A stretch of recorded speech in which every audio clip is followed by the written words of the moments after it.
جب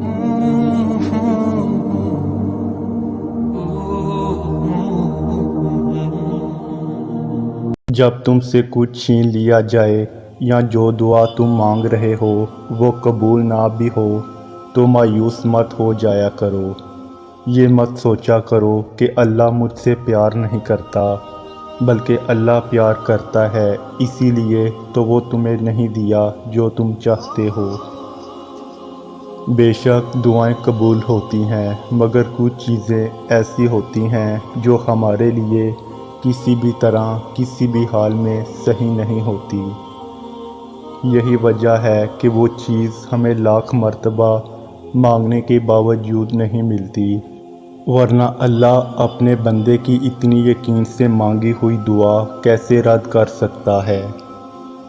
کچھ چیزیں ایسی ہوتی ہیں کہ اللہ خود ہمیں وہ بہترین بنا کر بھی نہیں دینا چاہتا، کیونکہ وہ واقعی صحیح نہیں ہوتی۔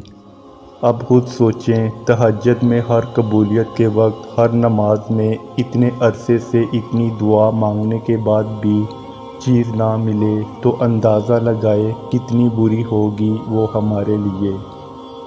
یہ اللہ کی مصلحتیں ہیں اور اللہ ہی جانتا ہے ہمارے آگے کیا آنے والا ہے۔ قیامت کے دن اللہ ہمیں وہ تمام دعائیں جو قبول نہیں ہوئی ان کی وجہ بتائے گا کہ وہ کیوں قبول نہیں کی اللہ نے۔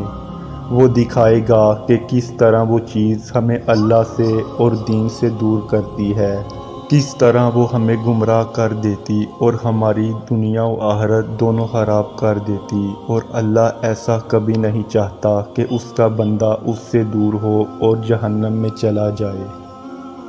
ممکن ہے کہ تم کسی چیز کو برا جانو اور دراصل وہی تمہارے لیے بھلی ہو، اور یہ بھی ممکن ہے کہ تم کسی چیز کو اچھی سمجھو حالانکہ وہ تمہارے لیے بری ہو۔ حقیقی علم اللہ ہی کو ہے۔